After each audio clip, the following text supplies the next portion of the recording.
Mm-mm-mm. Mm-mm-mm-mm-mm.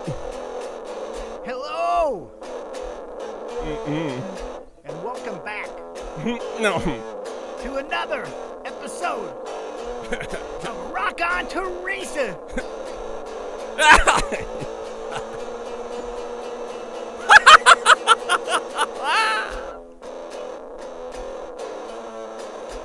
With Brian and Dave.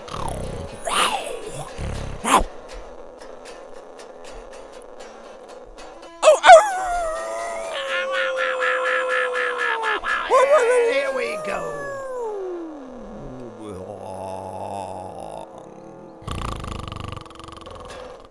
All right. Wow, real theme song. Woo, woo, woo. Better than all that Laurel Canyon bullshit I was pulling.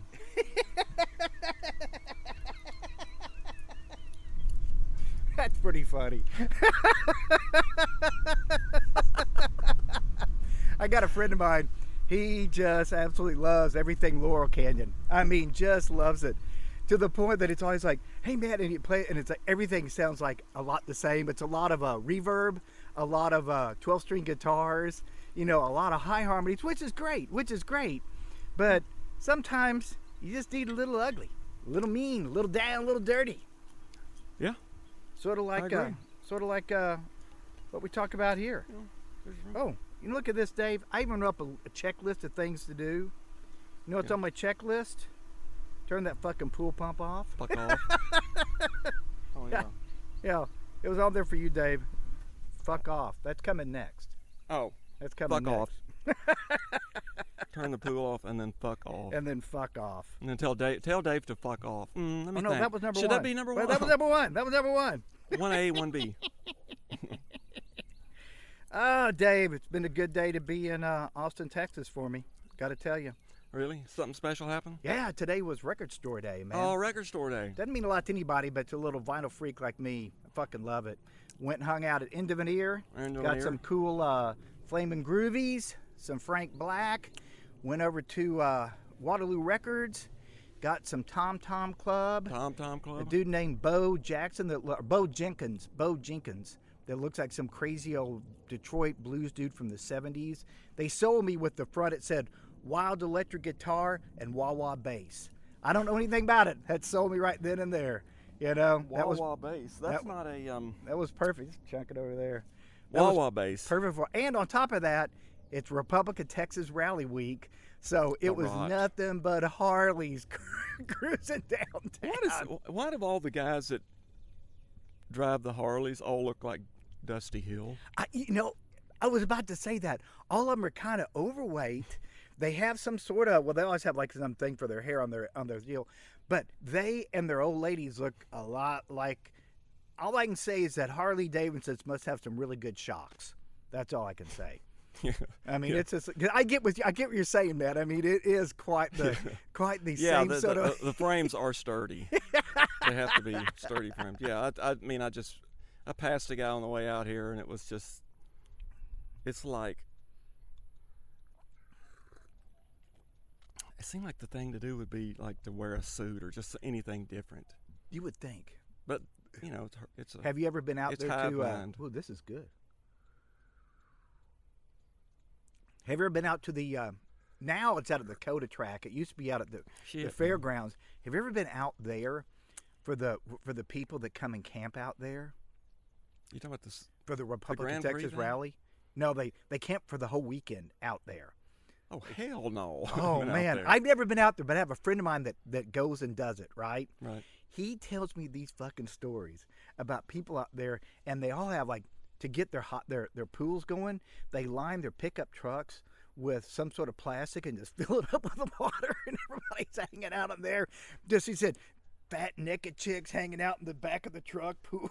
They made a fake pool with this lining just hanging out there drunk as shit. Well, that's screaming. Actually, that's he said that sounds pretty. It sounds damn awesome. Cool it sounds awesome. He goes, and people are drunk. He goes, and drunk as fuck riding their motorcycles around, crashing into shit and all this stuff. He goes, they don't ever hurt themselves because none of them are going that fast because you can't go that fast right out there. But they're like driving along and they run into a pickup truck or run into a camper and just like fall over. It's like Sturgis-like. It is. It's not like, Sturgis with 50% less methamphetamine. Cause no, those if any of there's no methamphetamines out there, those old fat asses would be keeling over like flies. Oh man, what's that? Oh yeah, they'd be gone, man. No, heartbeat. burble, but no, they're all lawyers and shit. Well, that's the one thing is, yeah, they all bring in. There's two contingents. You got you got the folks that come in. They're like legit. They write it in. They're living it every day of their life. And then you got like the lawyers and the doctors that bring them in on a trailer, pull them off, go through that little Grand Prix, that one ride in the morning and maybe one or two more, and then they go hang back at the Four Seasons bar and hang out Well, there. some of them actually probably bring their bicycles, their motorbikes here. They tow them here. Oh, they absolutely do. Well, that is fucked up. Oh, no, it's stupid because, Donna, she used to work. It's like, that shows you've got just too much money or something. And not enough style, Well, you're just a fucking poser. Oh, You're just a bloody fucking poser. Why don't you fucking stop posing and just be what you really are? Just some fucking lumping piece of clay sitting in front of a TV. It sounds cooler when you say it with a British accent. Everything sounds fucking cool. I know, you say it kind of redneck. You're like, fucking, sit there like a lump of fucking coal. Yeah, but sit like a lump of fucking coal, will you?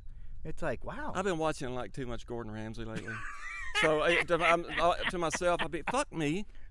Well, fuck me. You fucking donkey. What's going on, you fucking donkey? That guy is fucking hilarious. Did you ever see the Anthony Bourdain when he went over to England? Yeah, he went to his restaurant. And this is before Gordon was Gordon, I just remember watching that going, Jesus Christ, that guy's mean as shit. I mean, he was exactly that same way, just yelling at everybody. Was it before he was a big deal? Yeah. On TV, a big deal. Right. He was a big chef in London, but Anthony just went there and I remember Anthony said, he goes, yeah, this is my friend Gordon. He's his style's a little bit not for everybody, saying it, and then they cut to him in the kitchen, just cussing people out. And Gordon, and Bourdain comes out and goes, so you see what Gordon's like. Yeah, I mean, I guess what I'm trying to say, Gordon ate in front, and that's not a fucking fake. That is Gordon Ramsay to the max right there. Yeah. I mean, just the thing. Yeah, like and the more like arrogant whoever he's dealing with is, the worse, the more creative he gets with his. Oh, cussing. This guy, I mean, he was in some. This guy was a real rich guy. Started a restaurant, real rich, real arrogant, but just all of a sudden starts a restaurant and wanted it to be like a $2,000 a year membership just to go eat there. Oh my God! That's the kind of the place it was. He had his own helicopter, and he was arrogant. And man, Gordon Ramsay ripped him a brand new asshole. Oh, good. Because at one point, the guy, he's standing in the kitchen after some disastrous, thing the night that happened, and he's chewing them all out, and the guy's like, now just hold on a minute here, Gordon. Let me what? Started to argue with him. He said, "You fat stupid toad." That's what he called Gordon, or Gordon called him? No, Gordon just said, "Listen to me, you fat stupid toad." And the guy's like, "Well, I'm not fat." I'm not going to argue the toad viewpoint. But sometimes he's incredibly sweet. Like, he does. Why are we talking about Gordon Ramsay, for Christ's sake? That's just forget this. Just fuck me. Oh, fuck me for talking about fucking bloody Gordon fucking Ramsay. Oh, no, man. I tell you, my new one that I've run across, and apparently the AI on my phone has figured it out. For some reason, I've run across that Bar Rescue show. Have you ever seen that one? What's it called? Called Bar Rescue. Oh, yeah. It's like his kitchen night. Yeah. And I'm not watch a show. Just something about my AI brings up like the best of the worst things. And you think about it, it's brilliant to go in and to fix a club, because most people that run, you've known many a club owner, a bar owner. Can you imagine any of those people trying to really run a legit let's make money restaurant? Most of them I've known have been like, I don't know what you equate them to. Hustlers more than closer to anything. But I mean, they want to make money, but they don't really want to work it that hard. The ones I've run across, I think they make money in spite of themselves on it. Yeah, you can think. I mean, I can think of one club owner that I know that's like a real, for real legitimate, and you know who I'm talking about. Yeah, Steve. Yeah. And now, he's very much the exception to the rule. Steve is like an anomaly. Yeah, because most of them are just like it's literally the ones I remember. Most of them, it was just a place for them to drink. A place for them to drink. The best club owner, one of the best ones I knew was this guy, and it was where I was doing stand up, and I got there a little bit early, and I was just hanging out talking with him, and he had a popcorn machine. He started putting Tabasco in there. I was like, what are you doing there? He goes, oh man, I put that Tabasco in there, pop that up, a little heat there, give that out for free. I started selling drinks like crazy. And I said, so this bar does well? He goes, this bar does okay. He goes, I own 2 gay bars that are like fucking cash cows. And I was like, what? He goes, yeah, this friend of mine who got into a lot of drug problems, he goes, he had to sell them, so he sold them to me. And he goes, and to be honest with you, I didn't know anything about gay clubs, right? I didn't know exactly how I ran different or whatever. He goes, but I bought them, right? He goes, it's the best business decision I've ever made. He said, because a lot of gay guys, that since they're hairdressers, they would have off Monday and Tuesday. So he said his Sunday and Monday night was as good as any regular club on a Friday or Saturday night. And he said during the week it was awesome. He goes, I make so much money off that, man. It's crazy. So he was a guy that actually... Are you saying like all gay people are hairdressers, Brian? No, I just said they drink a lot. Oh. What do you mean we all have Monday and Tuesday off? What are we, just some lump and clay to you? They just drink a lot more than us breeders. That's all I can say. Man, one time... No, I'm not going to tell that story. Okay. I'll tell you, but back in 1990 when I moved to Austin, there's one of the most famous club owners of all time, and Clifford Antone, Yeah. He was still, that club was going back in that day, and was it over on Guadalupe, or was it over on the Drag? It was on the Drag. Yeah. You moved here when it was on the Drag? Yeah. Oh, really? Because he went from the Drag to Guadalupe, then over to Fifth Street. No. The Drag is Guadalupe. Oh, you're right. Sorry, I was thinking Dirty South. Sorry about that. Fuck me, bloody. God, it just showed my time that I moved here. Yeah. Okay, but it was going on the Drag, right. And anyway, so that's where that was the best of the versions that I ever saw. That's what I've heard. I've heard that the one he started in that was the best one. That old on Fifth Street. Or he started on 6th Street in some old... well, that might have been... I mean, that probably would have been pretty... Actually, I've heard that the Guadalupe one was better than that one. Yeah. The Guadalupe one was... I mean, because, Well, that was when he was selling a lot more weed and getting a lot more good blues dudes, selling a lot of weed and coke and getting a lot more people in there. And, I mean, his thing was that... I mean, the reason he started selling weed wasn't because he was greedy or something. No. It was to save the club. Yeah, it was to pay... and everybody knew it, so they all bought weed... Yeah. From Clifford so that he could bring all the blues guys in. Right. Yeah. And, did you ever meet Clifford? Yeah, I did meet him, but it was years later before I actually officially met him. But or just shook hands with him. But he was always there. Because I've met him a couple times, and you got to mind you, I met him like at Guerrero's after he got out of prison and stuff and everything. The guy was so freaking affable and nice, and just, because I've heard people go, oh, Clifford, blah, blah. I don't know. The guy that I met was nice as shit, was awesome, was tons of fun to hang out with. Clifford was a good guy. Oh, yeah, man. I mean, look, man, Clifford, and I don't care what else he did, but I know that he, like when... So, when at the club on 6th Street, or the first one, he had started up with a bang, and he had like Buddy Guy and Junior Wells playing there for like 5 nights. Oh, yeah. And there would be nights when there was just 3 people there. Yeah. And he paid them.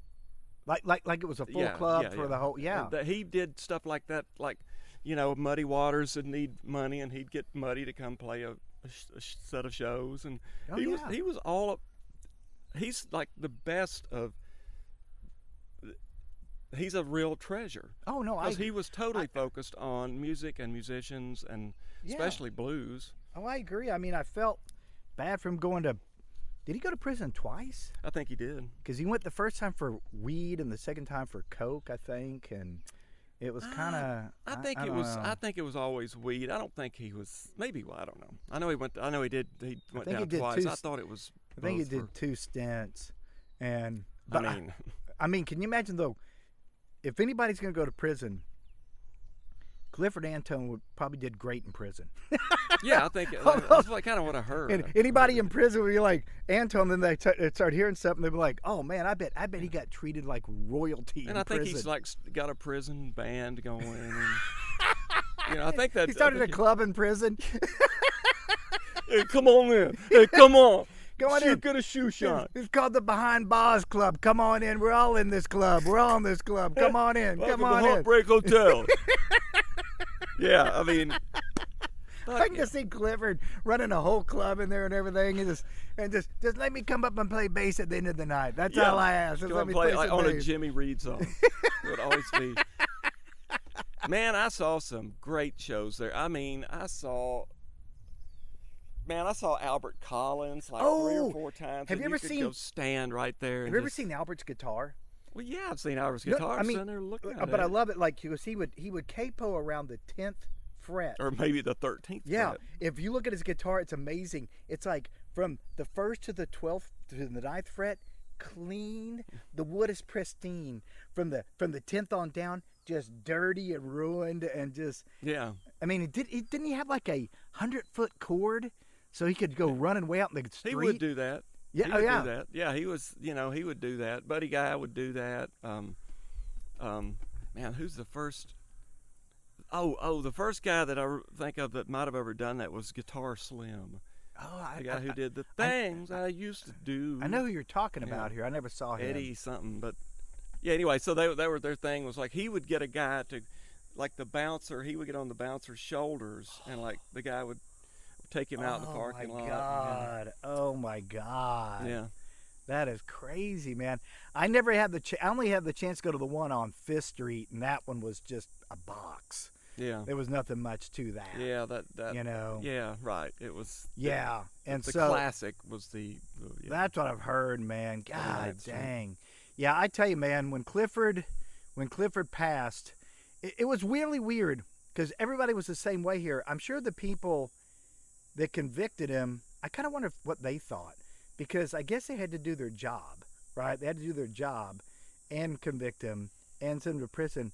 But I don't know of anybody I've ever talked to that is like going, yeah, Cliff being in prison was a good idea. There's nobody. I mean, there's some asshole DEA agents that, were gung-ho. Probably. But I mean, anybody that knew him. Oh, yeah, I knew that. Like, if you knew who he was and you were a music fan, well, you know the story about it when Willie got popped. Willie was coming back from Waco. Yeah, with mushrooms and shit? No, that was down at the border. Oh, okay. He was just like coming back from a poker, probably with Billy Joe Shaver, he's coming back from somewhere around Waco at night, driving, just Willie by himself driving. And, oh, God. And I mean, this is since I've lived here. This wasn't like when he was nobody. This was like when he was Willie, Uh-huh. And he, of course, got high, and he got sleepy, and he pulled over to go to sleep, and then a fucking state trooper came up and didn't know it was Willie, but he knocked on the thing and he looked in there and saw like a roach, and arrested Willie. What? Yeah, arrested Willie Nelson. And what tight ass does that, man? Well, I mean, this, it's full of good old boys. I've known a lot of cops in small towns are like fucking liberal, and Will, I don't give a fuck who you are. You got a roach in there. Come on. And he, but anyway, but the judge was a Willie fan, and oh really? Yeah, and so at the court, Willie showed up for the trial, and the judge said, Willie, your guitar's got a name, doesn't it? And he's like, yeah. He said, what is it? Trigger. He said, well, is Trigger here? And Willie said, I don't ever go anywhere without Trigger. And the judge said, well, would you mind getting up in front of would you mind just playing Blue Eyes Crying in the Rain? And he's like, well, okay. And so he did, and he said, and then he said it, and that's it. Case, and the judge said basically that was his fine. Oh my God. Yeah, the judge, he sang Blue Eyes Crying in the Rain. He said you're pronounced guilty. Then went through the whole thing and said that's it, sentence. Oh my God. Yeah. Oh man. Yeah, because there's real people doing real crimes out there. Yeah. Willie getting high and pulling over the side of the road to take a snooze. That to me is being a very, Responsible. very responsible person. He realizes I might cause a wreck. I'm gonna pull over and take a little nap. And who's gonna little nappy poo. And yeah, and if they're thinking who's gonna arrest Willie Nelson? Well, apparently some fuckface up in Waco. Yeah, you get around. Oh, Well, of course, that is kind of the center. Well, there's two, but Waco or if you're in Williamson County. Yeah, Williamson County. Yeah, Williamson County. I don't give a shit who you are. No, that's man. That is so weird. It's like if here's the Travis County line, the Williamson County line. Over here with some weed, yeah, go ahead, go home. Yeah. Over here, prison. That really is. No, true. I know. It's like so ridiculous. I mean, in Travis County, you might get a fine, but in Williamson County, they will put you in jail for just. Oh yeah, for even spelling marijuana. Yeah, boy, you're obviously too smart. You know to smell it. Smell it. Boy, you too smart to live in Williamson County. Go to jail. You can spell. Hit the slammer. Yeah. That's true, man. What a bunch of dicks. So, anybody from California moving here, move to Williamson County, please. Yeah, well, to be honest with you, most people that move turn here, that blue. Yeah, they love that shit. They love that place. Turn it blue. I don't know if Williamson County, Texas in itself, trying to turn blue. I wish I don't know, Probably man. not going to happen. You're going to have some really, really huge change because, and I'm going to make this brief, but the legislation that we've just passed in this session is unbelievable. Between abortion and guns, no registered guns, and the voting rights, it's just like it's shameful, just fucking shameful. Yeah, I've told you that I've lived in Louisiana, and I've lived in Texas, and you would think that the level of corruption in Louisiana would be worse, but I'm not. The level of like just basic graft kind of money under the table corruption probably is, but the moral corruption. These guys are so cynical. Texas. Hands down, the worst. The difference is they're mean. They're mean. Oh yeah. They're just like and it's mean men. Yeah, mean old men. Mean old white men. Being. I mean, when your lieutenant governor is a former right-wing radio television host, it's like, are you fucking serious? And he looks like it. You know what's weird about Abbott? I used to work with Abbott's wife. She's nice as shit. And it's like you're looking there going, what the fuck? And by the way, she's Hispanic too. And so it's like, now we're going to build a fucking wall. It's like, God damn it. What the fuck is it with you, Abbott? It's just cynicism. No, it's just like, that's the only way that they're just drilling down on the base. Oh, totally. That's really all that's about. They're not even pretending to say like we want to have a more inclusive. Oh, hell no. No. Yeah, it's just. No, they're looking around like this, going, who's got a third-grade education? That's our base. Yeah, that's what we're going for. Yeah, that's it. No, it's really sad. Yeah, it's really sad. It's sad. I don't know if you saw this one because of this whole abortion thing we did. Did you see that valedictorian in Lake Highlands, Dallas, that came out to do her speech as a girl? She came to do her speech, and they all have to approve the speech, and right as they approved it, right before it's when that abortion thing was passed, she came out and gave an anti-abortion speech that I don't usually watch speeches like that. I'm like, okay, no, whatever. Not anti-abortion. She was pro-life. She was pro-life. She wasn't pro-life. No, she was pro-choice. Pro-choice. Yeah. She was amazing. And of course, what do they do? Did they cut her mic off? Nope, they didn't. They didn't. They let her go. Couldn't get to the thing. They let her go, and then they came back. Oh, we're gonna have to do something about this. Like what? Because somebody, and what she said was dead on. She was like, "I'm a girl. When you start talking about the 6-week bullshit, most women don't even know they're pregnant 6 weeks, and stuff. Good for her. And then what somebody pointed out to me, they go, okay, wait, it's a heartbeat law. They go, let me get this right. If they say it's a heartbeat, you can have abortion, but yet if somebody's hooked up to a fucking ventilator and they can hear a heartbeat, but they say they're brain dead, then you can pull the plug. So what the fuck? And it was like, yeah, I guess you're right, man. So, yeah, but what she said was brilliant. It was awesome, and they need more people like that to push something. Because otherwise, you're right, it's a bunch of mean old men sitting around there going, boy, I tell you what you need to be doing. What you need to be doing. You know what you need to be doing? I know what you need to be doing, motherfucker, is getting up off your fat ass. Maybe try to get some of that cholesterol the fuck out your fat fucking body. Whatever. You know? Look, it's on the name of the Lord. It's on the name of the Lord, though. The Lord won't say it. The Lord. To his defense, Abbott can't get up and do anything. So he can walk a little bit. He can? Yeah. Oh. Yeah. God, he's like the can't run. He's the anti-FDR. Oh yeah. He's FDR light. No, he's not even. He's the negative image. No, he's not even that. He's not even that. I know. He's a weasel. Let's don't talk about politics anymore. You're right. Let's get not. off this crap. God damn it, Dave. Why did I do that? I don't know. You're the one. Never mind. I am the one that says let's not talk about that. Yeah. Oh, Dave, are you mad at my set of rules that I have listed? You're arbitrary. Y'all can't see the set of rules that we have listed up behind the camera here. Yeah, right. Don't do this. And it all starts off with this: Dave, don't do 1, 2, 3, 4, 5. Yeah. And I have not masturbated on the set yet, so. Oops. Not that we've seen. Oh, whoops! Broke that rule. Thank God I shoot from about here up. Yeah. Yeah. Apparently, I have rules that I don't listen to. You know. There you go. But what we were going to talk about was moving here to Austin, Texas. When we first moved here, each of us individually to Austin, Texas. I don't know if I want to do a blow and smoke up Austin podcast. If it makes one more person move here. Okay, let's do a caveat. Let's do a caveat. This is the way Austin used to be. Yeah. It is so. It was cool, man. It is so not even close to what we're talking about here at all.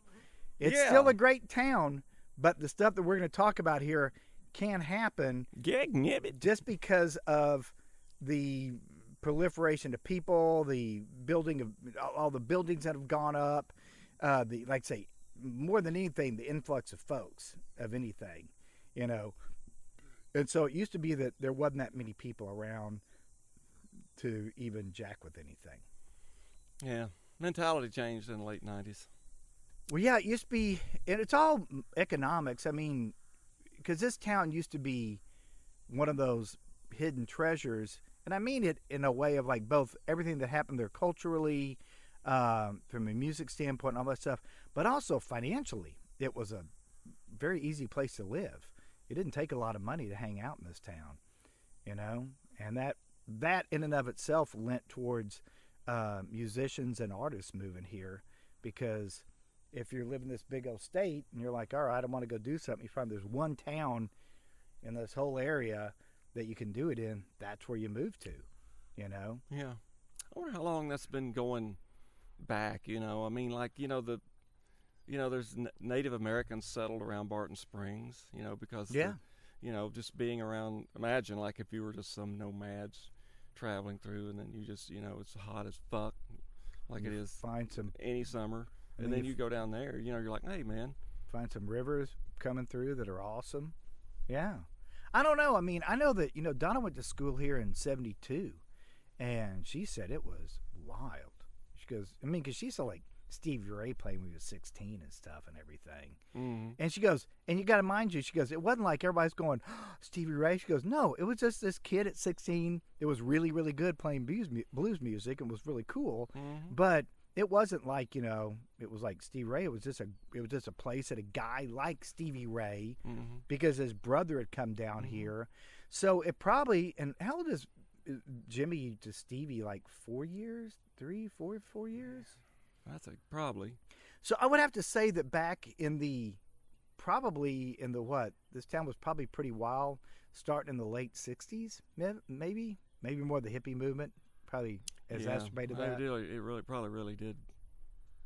Well, yeah, I mean, like when the Armadillo opened and. Oh, when that opened, that was a big deal. And you know what's funny though? When I talk about when I never went to the Armadillo, right? So I have a romantic version of the Armadillo in my head. Donna just spoils that every time. She goes, God damn it. She goes, yeah, they had great bands. She goes, but all I remember is just sitting on the fucking concrete floor with a lukewarm pitcher of Lone Star beer. She goes, yeah, it was great music. She goes, but just the aesthetics of it, sometimes it was a little bit to be desired, But then I have these other friends of mine who loved going there, and they tell this great story about seeing Little Feat there, and they were at there, and they said all they were doing when they're playing, they're all up in the audience rolling joints, and then throwing them up on stage, and Little Feat just kept lighting up joint after joint, just always smoking with everybody, passing it around, and they were just rolling them, throwing them up there, just going on. But you're right, when Eddie Wilson opened that place up, man, I think that's probably, because that was around the same time that Soap Creek opened up around that time, and One Hot Night was around that time, and there might have been one other one I can't think of around that time frame. Are you talking about clubs? Clubs, yeah. Oh, the One Night. Was it One Night? One Night, and then the Rome Inn was over on, and Liberty Lunch was. That came a little bit later, didn't it? Yeah. Yeah. I do actually want one. There you go. Just one. There you go. I'm gonna have my one beer. Thanks, man. There you go, man. All Makes right. it look so good. I know, aren't they? Man. Yeah, this is I haven't made beer in a while, but I think I'm going to get back into making beer because these Pilsners are pretty tasty, man. So there's always been some kind of legendary clubs. Always. You know, like here. And then, See, you know, and I mean, even, yeah, so I mean, you know, when I got here, I guess, I would say it was kind of at its peak. I mean, like, you know, for the kind of music I liked in particular, I was just in hog heaven, man. Well, you know, it's funny. If people come here now and they go to 6th Street, they're probably going to get shot like 13 people did this morning. Like, whatever. I don't mean whatever. I'm like, God damn it. But it used to be, little sniff. Sniff, bro? Oh, God, it's like, Little sniff, it's bro? like looking down at the table. Yeah. So, Blow. yeah, I want some. I get a little sniff. I'm like, whoa. I got Coke and hookers in the back. You want some? Well, yeah. Can we turn the camera off? No, keep it on. No, okay, all right. It's called maximizing our profits. Yeah, yeah, right. That'll bring them in. What minimizing our self-value? Yeah. What self-value? What's left? Exactly. What's the? Can it be negative? Can you have negative self-value? Well, yes, Yeah, of course. yeah. You're a fucking accountant. You know debit from credit, don't you?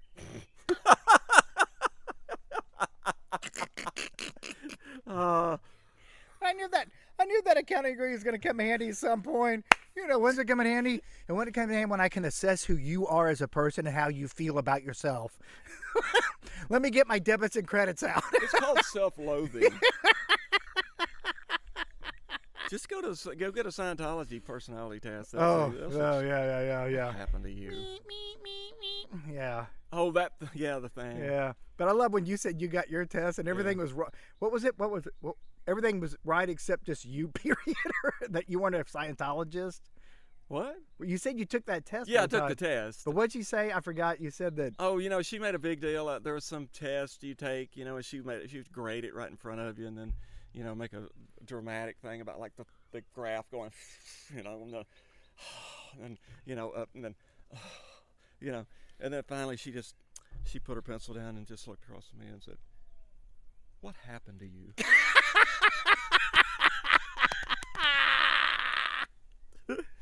How did you say I walked in here?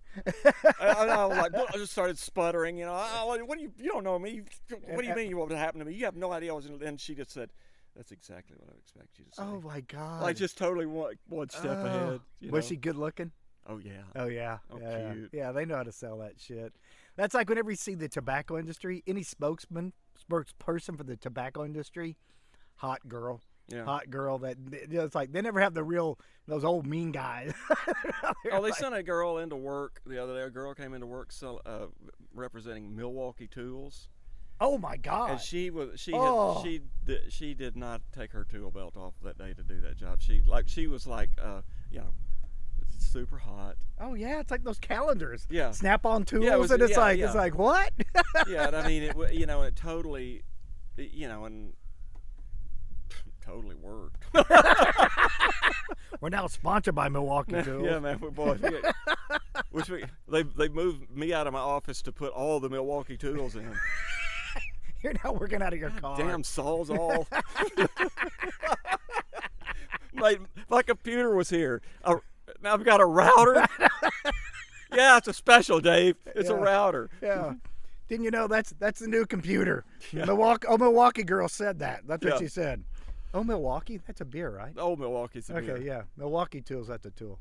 I do have to say, I've had Milwaukee Tools, and they're pretty fucking good. But Yeah? I've got a Milwaukee tape now that sucks, so. Really? Yeah. There you go. There you go. Well, just negated that one. So, get your bloody fucking head out of your bloody fucking ass, Milwaukee. Oh, I love it. They probably are called "Oh Milwaukee" all the time. They probably get real pissed about that. I bet they do. We're fucking Milwaukee, and we're not fucking beer. They should just buy the other company and just say, okay, we're now Old Milwaukee Tools. We're Milwaukee Tools and beer. I mean, why not? That would go together pretty good. Tools and beer. It would be. Hey, y'all, watch this. They get the best YouTube channel. Oh, Milwaukee Tools, Faces of Death.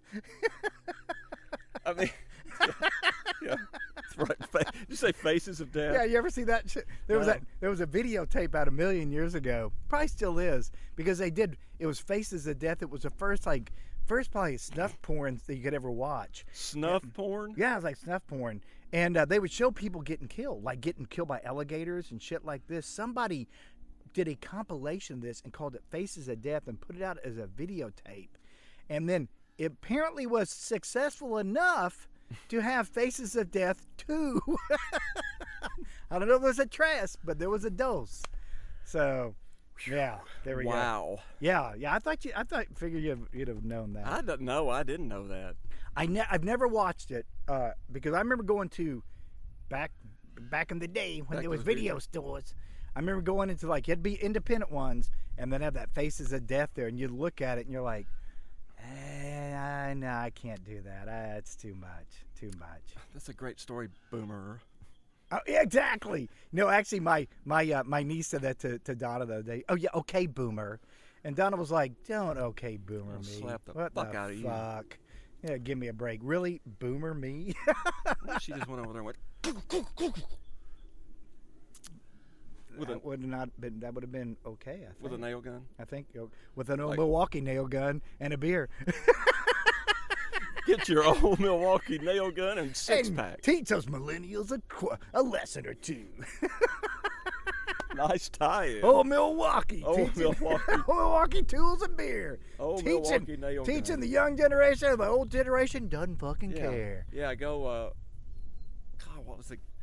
Shigur, what was the guy? Anton Shigur in No Country for Old Men. He was killing people. Yeah. Oh, but that was a livestock bolt.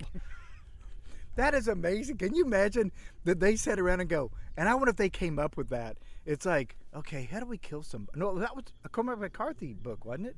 Yeah. Yeah. Oh, that's right. Okay. Well, can you imagine Cormac is sitting there just sitting around how's a way? He had to have gone to some meat packing plant or something and saw that shit and immediately goes, someday that's going to be in a book of mine. Someday. Yeah. I mean, yeah. Yeah, Cormac McCarthy. There's a guy with a real Is he still alive? Yeah. I didn't know if he was or not. You ever read Blood Meridian? You told me to read that, and I apologize. I haven't, and I will get it. You've quoted me a few things out of that, and it's just like, holy crap. It's, swallow it. You want me to swallow that? Payback. It's over by you now. You better watch out, wind tunnel. Next thing you see them, just you're like some fruit bat. You're like a whale going after plankton. It's just like you're talking about the baleen whale. The ones that have the sieve. Oh yeah. Just like the jaw is a sieve. Oh yeah. And just pull it on in. Yeah. Yeah, they can. I don't know what the fuck that thing is. It's a mean. It's a killer bee. No. Look out. I do want to know what it is. You see those. It's gone. No, good. It's gone now. Man, you know what? When I was a kid one time, I saw the coolest nature thing. Really? I was just out in the yard, lived in Tennessee on a farm, and I saw this little rustling around on the ground, and I got over there, and it was like a big-ass wasp, about that big, fighting a spider. Oh, yeah. Yeah. And just tussling, rolling around, and of course, I think the wasp almost always wins. It wins. But it won. And drug it off. No, check this out. Oh, what? This is amazing. And what it did, I'm like, well, how's it gonna transport this thing. Yeah. What it did, it was right by a tree. It pulled that thing up a tree to like the first branch, which is about right here, and it took off. But it was too big for it, so it was losing altitude the whole way. Yeah. And it navigated itself to land at the base of another tree, whereupon it dragged it up this tree. Oh my God! And it took off, and it did this until it got back to where it was going. It did this several times, where it knew to go to the next tree, climb up, and. You know, I know what those wasps are. I can't remember the name of them. The only reason I know this is when I first moved here. We have a pool here. I think they're called badass. I know they're called scary. This guy that was we had a pool guy for a while, and that's what I love about Austin. Speaking of old school Austin, my pool guy had 3 degrees from college and wouldn't get a job anywhere else because he liked hanging out here, so he just cleaned pools. So that was an Austin job for you. But he showed me one day, he goes, check this out. Come on. It's a few lonely housewives. Yeah. You're right. Bum, chicka, bow, wow. Hey, wait, wow, wow, Donna, wow. you got some splaining to do. But he showed me that wasp dragging a tarantula off. Yeah. Because they take them off and they lay their eggs in it and let the eggs eat off of them and everything. Yep. Yeah. Yeah. Pretty cool. Love it. Yeah. Oh, the other day I saw something. it's just basic geometry. The other day I saw something so cool. My dog was up here barking, and she has different barks. You can tell like a squirrel bark. It's a real high-pitched bark. Mm-hmm. This is like, what the fuck is this bark, right? Mm-hmm. So I go up there to find her, and it was great. I thought it was a rattlesnake at first. I was like, holy shit. But it was a hognose snake is what it was. Hognose snake. And what it does is it takes its head and it flattens its head out like almost like a I always cobra. wanted to see one of those. Yeah, like a cobra, and was doing this bit. It was going, making this sound, and my dog was like kind of looking at it barking. I walked up there, and I can't believe, I used my phone on me. I didn't have it. It was so cool, man. This hognose snake was just, because they play possum too, right? Wow. No, I didn't. Because my dog has run, my dog ran. No, Brian, not all of us can be hognose snake experts. Well, I am an accountant, so so. Put that on your ledger sheet and smoke it, baby. I know everything because I'm an accountant. So how long was the snake? It's probably about that long. Have you ever seen one before? Yeah. My dog has run one into my house before. Well, they got a thing for a dog. I don't know. My dog does. But what's funny is she ran Always one wanted into to my see house one. one time. I was like, what the fuck? And I go to get it, and it just turned on its back, and they play possum. Wow. They play possum, and I thought, did we scare this thing to death or whatever? And I picked it up and took it out of my house and laid it down, and I was sitting there watching it, and all of a sudden it just flipped over and took on off. So, yeah. Well, as Cleopatra would say, kiss my asp.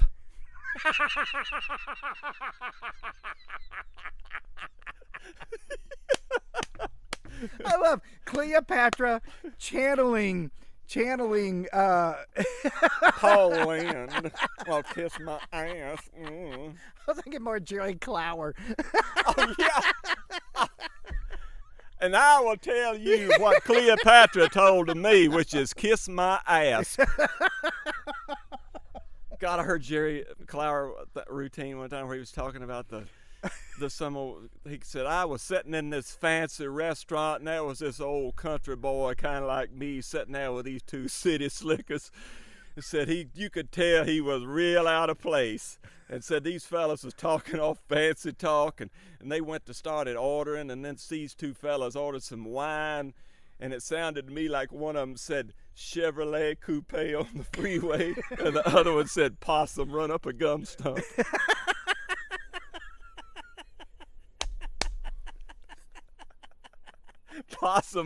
Possum run up a gum stump.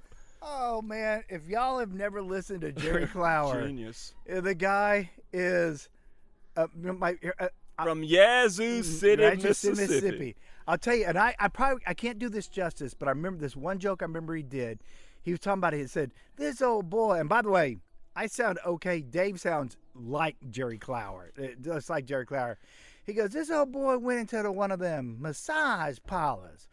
He went into the massage parlors, and he walks in and goes, I want to see what this is all about. She goes, and this girl working there, and of course Jerry Clower is not the most politically correct guy. So he goes, and it's an Asian parlor, and so he goes, you want everything? And he goes, well, hell yeah, I'm coming up in here. I do want everything. She goes, so you mean you want the waxer job? He goes, well, hell yeah, I want the waxer job. Hell yeah. She goes, okay, come on back here. So he said he comes back there. And this girl comes back and she's just starts massaging him everywhere and she's rubbing him and he's like, oh, this is awesome and it's great. And it finishes all up and she goes, so you say you want the waxer job? He goes, well, hell yeah, I said I want the waxer job. She goes, okay, pull out your wiener. So he pulls his wiener out and he sets it up on the table and she looked at him and she goes, hi-ya! And she cracked his wiener and wax shot out of both his ears. Jerry Clower told that? Yes. Wow, that was on the blue tape. I know. Holy cow. Wax shot out his... I thought she was going to wax him and pull his... No, that's the waxing job. Do you remember, who... Does the name Bill Dance mean anything to you? It does. Bill Dance, but he had like a... It was a country and western guy? He had a famous fishing show. Yeah, okay, Bill yes. Dance Outdoors. Did he wear the Tennessee, the T hat? Probably if they paid him enough. Yeah, and like his bloopers are amazing. Look, there was an episode where he would do like celebrity fishing. Like this was like way back in the day, and he would do like, there was an episode with him and Jerry Clower. Oh, Jesus Christ! No way! And I gotta find it on YouTube. You gotta find it because, like, of course they edit out all the absolutely obvious drinking that went on. Oh yeah. I mean, like you never show them drinking because they probably couldn't. But like by the end of the day, like. They were both laughing, and Jerry Clower had a fish, and he was like, and they were both, get that fish there, Bill, and like, and Bill like reaches down with the net, and Jerry Clower just pushes his ass into the water. And then he's like, oh, Bill, I always wanted to do that. He's like, God damn it, Jerry, give me a hand up. And so he reaches down, and Bill pulls Jerry Clower in the water, and they're both just like, whoa! And I mean, you're just like, and you know that like the floor of the boat was just littered with fucking Budweiser Oh, you cans. know it. They were hammered. Oh. It was, you got to find that. It's freaking hilarious. I tell you, the job I never want to have is editing a fucking fishing show. For hours. Nothing. Oh, okay, shit. finally. But oh my God, no, Bill Dance, I know exactly what you're talking about. I think he had a Tennessee hat on. Yeah, he was a ball. Oh yeah. I know. I didn't know you had Jerry Clower on there. Holy shit. Oh yeah, this is the heyday of this will be the heyday of sort of Mid-South culture. We had Andy Kaufman appearing on the wrestling shows. Yeah. Had Jerry the King Lawler. We had Bill Dance. We had Jerry Clower. Oh yeah. We were we were representing. We're sort of the representing, hot man. Representing. Hell yeah, man. Representing. Yeah. Yeah, you're right. Hey, shout out to all my West Tennessee homies. Did you ever go noodling? No, I never went noodling. I didn't either. I had friends one time I was out with them, and we'd been out hunting dove. I want to go, actually. We'd been out hunting dove, and we came up on some pretty large kind of it wasn't a lake, but a pond, right? And my friends were there, Dave, and I can't remember the other guy's name, and they go, oh man, but they didn't. To be honest with you, they didn't call it noodling. They called it something else, stumping or something. And there's another. Yeah, in Tennessee there was because I call it noodling because they call Oakley noodling, that documentary, but they called it something else. Hogging is what in Tennessee the guy said we went hogging. Okay, for what catfish. they didn't call it that, but I know what that is. Yeah. But they were sitting there, go, hey man, you want to go? Whatever it was, noodling. I go, what's that? And they go, oh man, you just go around the edge of the pond here, and you just kind of reach up underneath stumps, and these catfish are asleep up there, and you let them like suck your hand in, and then you pull them out. And I was like, don't water moccasins kind of hang out in the same area or snapping turtles? Yeah, I'm good.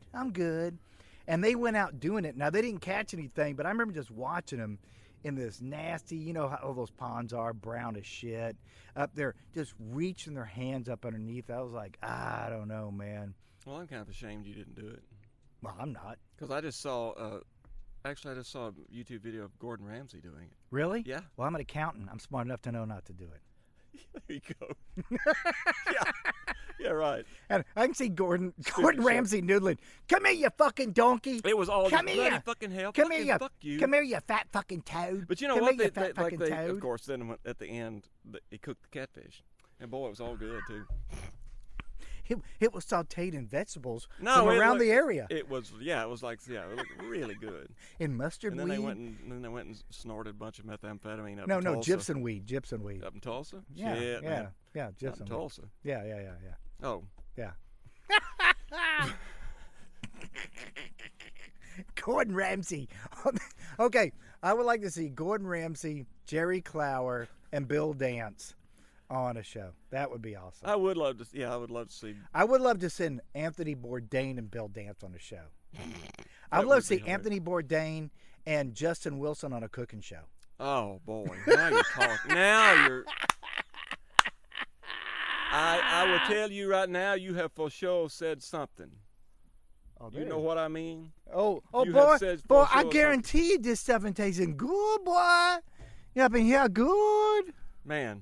Ooh, we funniest- barely got any of this here, son. Oh man, Man, here's how I cook. I put a little bit of wine in here, and a little bit of wine in here, He would say... and then a little wine in He would here, say a little wine in He here. would say a little for the soup, a little for the chef. Yeah. A little for the soup. Aye. I love. You would have Justin Wilson followed by why can't I think of her name all of a sudden? The Rachel Ray? no, not Rachel Ray. Paula Dean? Before. Charlize Theron? Clara Barton? Clara Barton. Let's see, was it no, what's it? They did a movie on her recently. Caitlin Jennings. Caitlyn Jennings, Caitlyn Jenner. Caitlyn Jenner was on the show. You mean Julia Child? Julie Childs, yeah. Oh. I can't think of that. So you have Justin Save Wilson the giblets. followed by Always save the giblets. yeah, followed by Julia Childs. I mean, that was like the most brilliant public television you could imagine. I mean, you talk about the yin and the yang, man. That is awesome, man. Awesome. Absolutely. Here we go. would- A little for the cook. A little for the A little cook. for the cook. A little for the cook. No, a little for the Man, pot. He told it. Little for the He would podcaster. always tell a joke on his show, and he told a story about, this fella's driving down Ascension Parish. Said he's driving down the road about 40 miles an hour. He sees some little bitty thing come up behind him in his rear view mirror.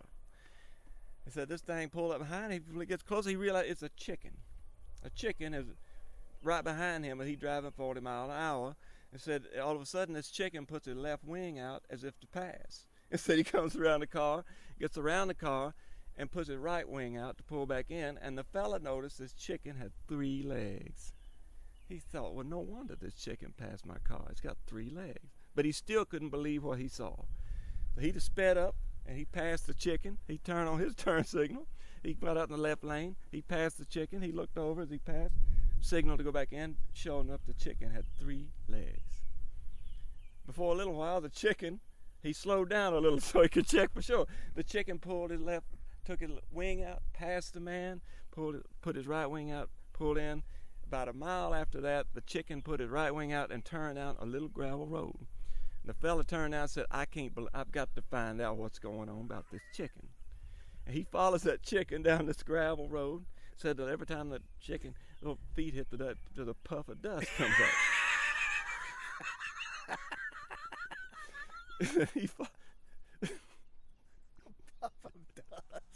He followed this chicken all over down this gravel road, and finally they go around a corner, and the chicken put the little right wing out and goes up into this driveway in this house.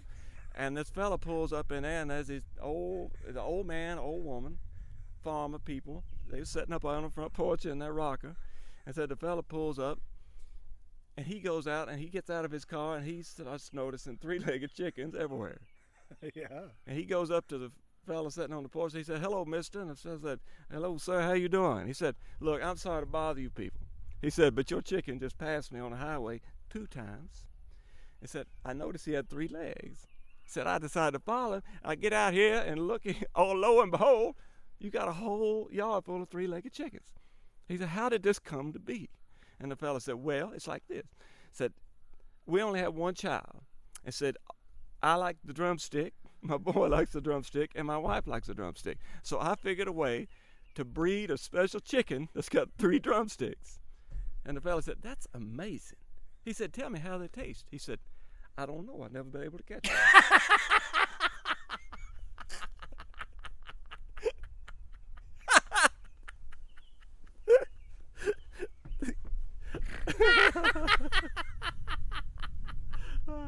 Oh man!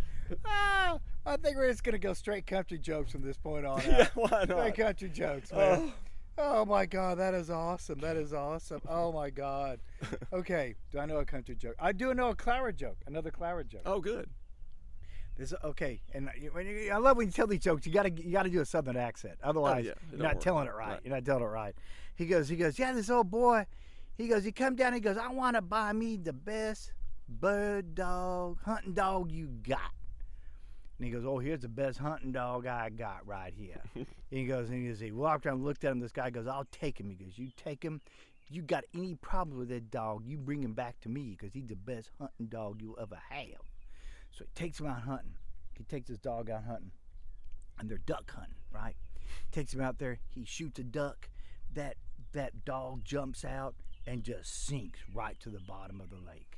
He, what the hell? He had to rush out there, grab that dog out. The dog's gasping. Had to give him mouth-to-mouth resuscitation to get him back and everything. The dog lives.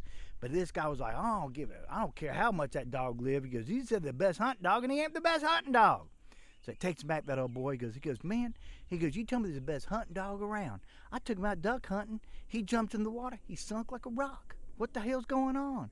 And the guy goes, I don't know, man, but I'm a man of my word. Let me check him out here.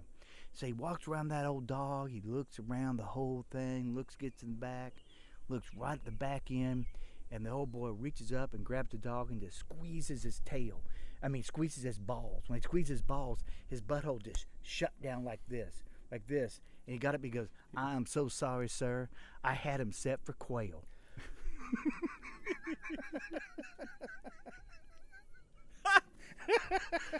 Oh, man. Quail. Oh. I've got one more dog joke if you want to hear it. One more dog hunting joke. This old boy goes on hunt with another guy, and he goes, man, you're lucky to be hunting with me. He goes, I get the best goddamn quail dog in the whole wide world. And he goes, yeah, okay, whatever. He goes, no, seriously, really, it's the best dog. He goes, you watch this. So they said the dog goes out there, starts kind of hunting around. The dog stops and goes like this bit.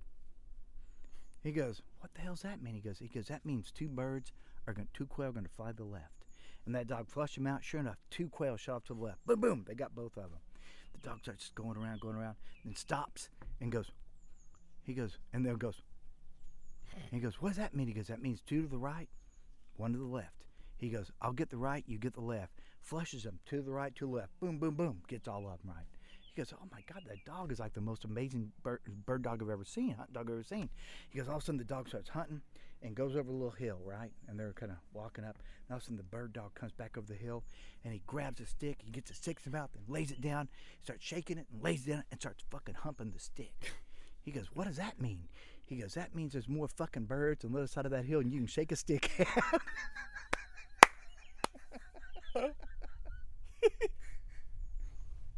What? Deer, right there. Where? Oh yeah, there's deer. Wow, that's a nice big healthy one. Yes, it is. There's a little. There should be a little baby. She has a baby deer around her somewhere too. Yeah, it must be right here. That's cool. Yeah. She's here. We have 2 baby deer on our property because they can't jump over the fence. So she's taking a dump. Well, there you go. They always. I watched her too long. Now the thrill is gone.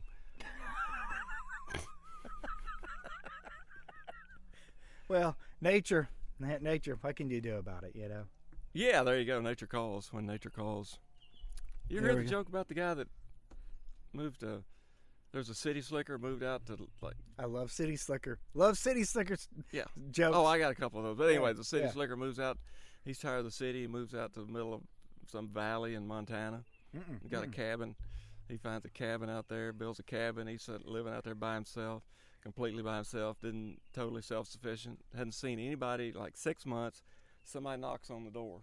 Yeah. He opens the door, and there's a man as big as the door. A Yeah. real, for sure mountain man. Yeah. You know, like wearing overalls, just no shirt on, big beard, hat. Yeah. He's standing there. The guy's like, the guy moves from New York City, by the way. Oh, yeah, really? So, yeah. The guy, Okay. All right. So yeah, the guy that moves. Oh, okay. Yeah, Glad you threw that in. Yeah. I was about to. I'm saying you almost told a joke like my mom tells a joke. Yeah, I was about to get tripped up. Yeah, at the end. Oh, Yeah, by the way. Here it is. Oh, wait, that's a punchline. Let me fella start moves over. from New York City to Wyoming. Okay, let's just mulligan. All There right. we go. Okay. So he opens the door and he sees this giant man just Yeah. coming up the whole door, and he said, "May I help you? How do you say it?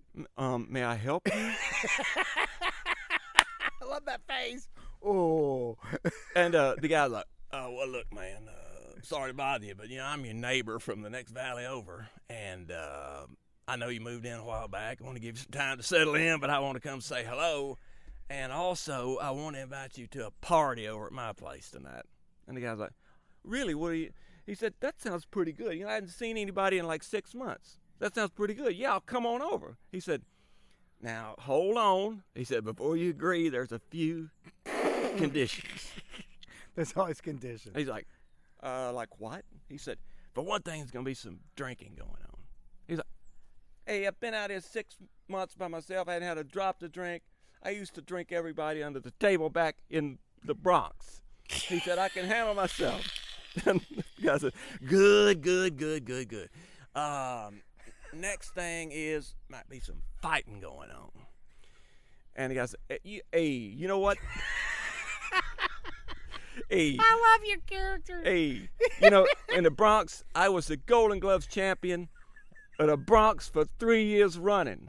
He said, don't you worry about me. I can handle myself. And the guy's like, good. It sounds like you're going to fit right in. There's just one more little detail. There's always one. He's like, what's that? And he said, probably be some fucking going on. He's like, are you kidding? I've been out here 6 months. I've worn out both hands. He said, what are you talking about? I said, of course I want to come to your party. He said, great, come on over about sundown and we'll just get started. He said, that's great. What'll I wear? He said, it don't matter. It's just going to be me and you.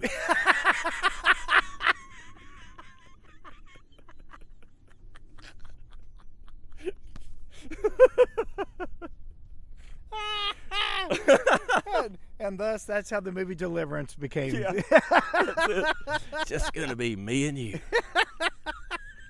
That's like that old joke, like, hey, if we went out camping and you woke up, don't remember anything and a condom's hanging out of your ass, would you tell anybody about it? No. You want to go camping? Classic.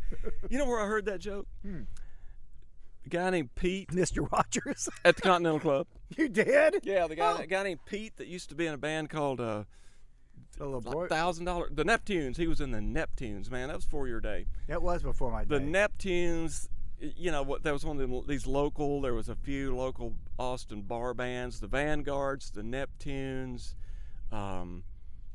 what was that guy's name, man? I mean, there was still a bunch of these kind of like. And they were all incredible bands. Oh, man. Because they're just. These are all Evan Johns and the H-Bombs. Yeah. $1,000 car. Yeah. And I mean, these were like these were real rootsy sounding. Yeah. But it wasn't blue. They weren't blues. They were just real rootsy rock with a twist. Some kind of Austin-y kind of. Yeah. But I mean, these were all like incredible bands, But that guy Pete, who was a piano player, told that joke at the bar of the Continental Club, and I was like, God damn it, that's the funniest. That's one of the funniest jokes I've ever heard. Oh my God.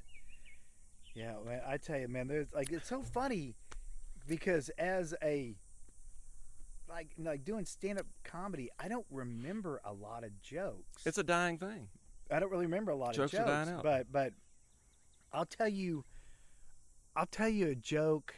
Tell me the grossest joke you can think of. I'll tell you one of the weirdest jokes I've ever heard. One of the weirdest jokes. My friend Kenny Moore. And by the way, if you ever look up Kenny Moore, go to YouTube and look up El Kabong. El Kabong. Because Kenny one time at a show in Louisiana, some guy jumped him on stage. Kenny took his guitar and smashed him over the head with his guitar. And it's on video. It's on video. But I love Kenny because Kenny talks like Elvis. And Kenny and I were going to do a show one time. He goes, hey, man, let me tell you. You know, if you ever have somebody approach on stage, don't hit them over the head with your guitar. That cost me $5,000 to get off that fucking charge right there. so don't do it, man. Keep your cool. Keep your cool. No, but Kenny was like, keep your cool. Keep your cool. This is Kenny. Keep your cool. I saw him like about 2 weeks later after that fucking story, and I was going, hey, I'm gonna go play this club, blah blah blah. Didn't you play it? He goes, yeah, man, I played it. Yeah, they don't want me back there. I go, why? What'd you do? He goes, I got mad at somebody who heckled me. I go, do you hit him with the fucking head with the guitar? He goes, no, I fucking learned from that shit. He goes, no. When he heckled me, I just told him I was gonna, he better shut the fuck up, or I'm gonna sit a knife down his fucking throat and cut his goddamn tongue out. I go, Kenny, that's not a comeback. That's fucking assault. That's like libel or assault. Threat. I'm like, Jesus Christ, Kenny. Oh man, you think it was the wrong thing? I said the wrong thing to him. I'm like, yes, Kenny, you totally said the wrong thing to him. It might be the right thing. It might have been. Because the thing I was a fucking asshole. But here's Kenny's joke. He goes, this old boy, and Kenny talking like Elvis. He goes, this old boy, he said that he's the greatest magician in the world. He goes, so for my final act here, I'm going to get somebody from the audience, come up here, sir, you come up here. And I'm going to put this blindfold over me, and I'm going to hand you this baseball bat. When I put this blindfold on me, I want you to get behind me and hit me as hard as you can in the back of the head with a baseball bat. The guy goes, are you sure? He goes, I'm a professional magician. That's what you're going to do, all right? He goes, all right, okay, I'll do it. And he goes, so he puts it on, he ties it on tight, he sits up, he goes, all right, on the count of 3, when I say 1, 2, 3, you hit me as hard as you can with this baseball bat in the back of my head. The guy's like, I don't know. He goes, God damn it, I'm a professional magician. You fucking do what I say you do. I apologize to the women in the audience for saying the word fucking. So you do what you do. So 1, 2, 3, and the guy reaches up and goes, whack, hits him in the back of the fucking head, and fucking blood just shoots all over the fucking audience like a Gallagher show, just like hits all of them. They're like, ah, like freak out. And this magician just drops like a sack of potatoes, just drops down. And everybody's waiting for him to get up, doesn't fucking get up. Next you know, the paramedics are there, they're taking him off, they wheel him off on a stretcher, and they take him to the hospital and stuff and everything. He's in the hospital, he's in a coma. He isn't dead, but he's in a coma for like 3 weeks. And the guy that hit him, was going there every day, like looking, going, God damn it, I can't believe I did this to this guy. I can't believe I did it. He said he's sitting there, and about 3 weeks in, the guy's sitting there, and all of a sudden they look, and he knows that the magician's eyes start to flutter a little bit. And they're like, oh my God. And he goes, his flutters, and they open. And the guy that hit him with the bat, he goes, are you okay? He said, and the magician looked at him and goes, ta-da.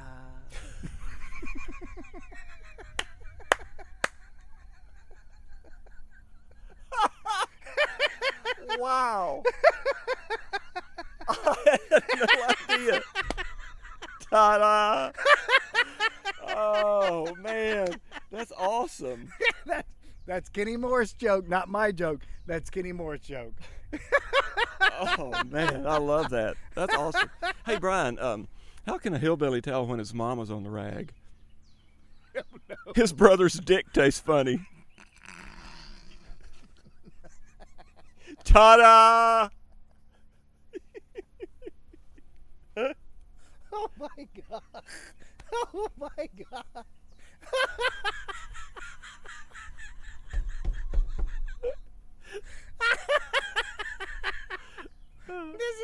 We've taken this whole show to the lowest low, and yet I think the high is high.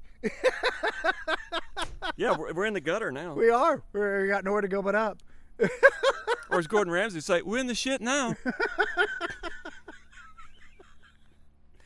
Oh my God! How far are we in? We're a little over an hour in. You want to just think that's pretty good? We're gonna top that shit? I don't think so. Yeah, no, I don't know. That's why I was asking you to tell. That's the sickest joke I know. Yeah, but we ended on the sickest jokes we know. Yeah, right that is there. the sickest joke. Sickest jokes we know. So, sickest. I think that's an oddly good place to stop. We start off with a big squeal. We end with a big squeal.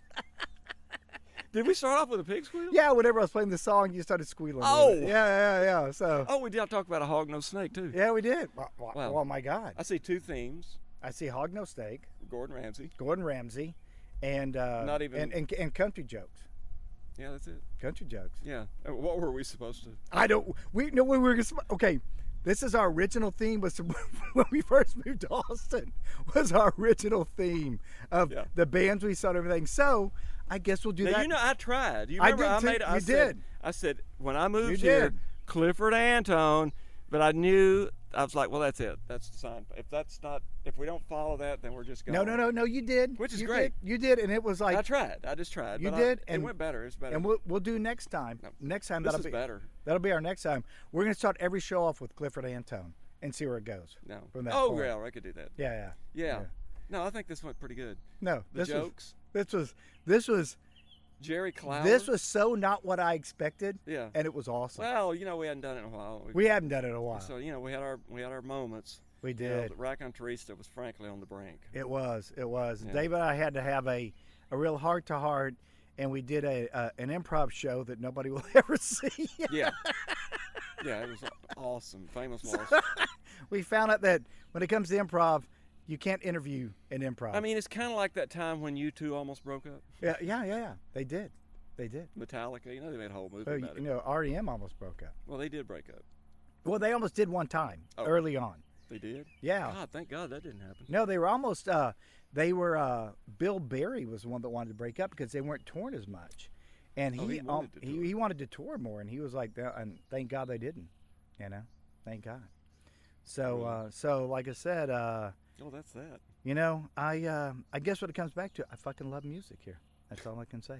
Yeah. You know, but this was not what I expected, but God damn it, this was fucking fun. One more little snooty snoot before we tie it off.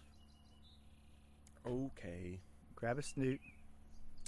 Little snoot This is here. the best. I think this is the best. It might be. Don't you think? So I think so. So Dave and I, Raconterista, it went down a rocky path, but it's back. Yeah. Yeah, it's like when Tenacious D almost. It was a Tenacious D moment. It was a Tenacious D moment. God damn, my thing is hot. What do you call these? Garitos? Hmm? What do you call these? Fuck if I know.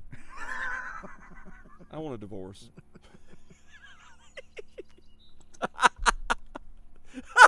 I totally understand. my rules are hard to keep up with. Oh, I have to drink from this side of. Oh yeah. Fuck you, man. You ever What seen that? fucking You ever seen that video? All right then. All right, Raconterisa's back. Bam. There we are. Back in black. Back in black. Beetle. That's it. Beetle.